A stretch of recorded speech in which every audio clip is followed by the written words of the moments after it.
Just a short while ago, Prime Minister Mark Carney got on the phone with President Donald Trump.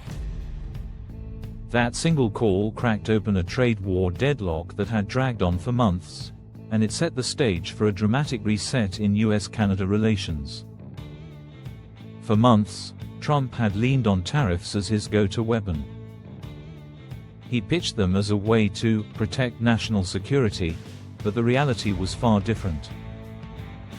Those tariffs raised costs for American businesses, shook global supply chains, and created ripple effects no one in Washington seemed ready to handle. Things got even more absurd when the White House rolled out 35% tariffs on Canadian goods, claiming it was all about stopping fentanyl at the northern border. The problem? The numbers told a very different story. US seizures of fentanyl from Canada were tiny, less than 5% of what was pouring in across the southern border. This wasn't about drugs. It was old-fashioned protectionism with a new excuse. And here's the key: Canada isn't just another trade partner. It's America's second largest overall, and its number one energy supplier. Oil, gas, uranium, essentials that power US homes and industries every single day. Cutting off Canada isn't punishing a rival.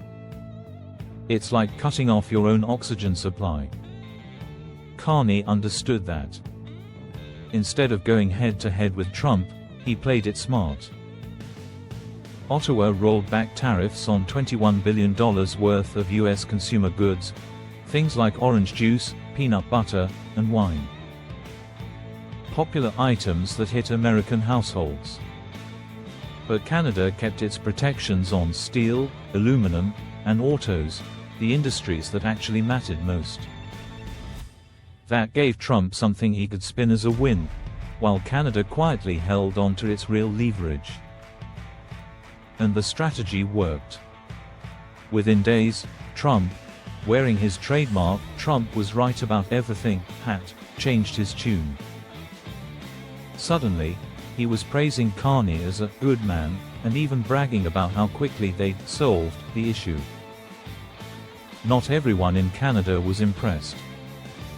Steel and auto unions slammed Carney, warning that easing up would only invite more aggression from Trump later.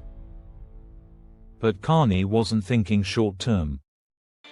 He was laying the groundwork for something much bigger, the 2026 renegotiation of the USMCA, where Canada plans to walk in with the moral high ground. Meanwhile, American consumers were the ones actually paying the price. Studies showed tariffs drained US households by nearly $42 billion a year, an invisible tax hidden in everyday goods. Manufacturers were bleeding too. Canada's steel industry warned it was on life support, while US automakers saw rising costs, layoffs, and shrinking margins. Tourism didn't escape either.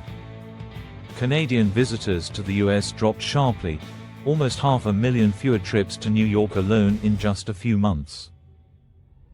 That's billions in lost spending for hotels, restaurants, and small businesses across American cities.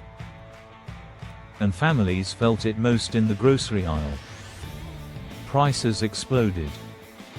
At Aldi, coffee nearly doubled in 6 months. A block of cheese that cost $4.50 last year now runs close to $10. Families on fixed incomes are being forced to cut back on basics, meals, fuel, even healthcare, to make up the difference. This is the ricochet effect. A policy meant to hurt Canada is instead hammering American workers, businesses, and families. And now, by pulling back and showing restraint, Canada looks like the calm, responsible partner, while still keeping pressure on the states Trump needs most: auto jobs in Michigan, steel in Pennsylvania, and tourism in New York.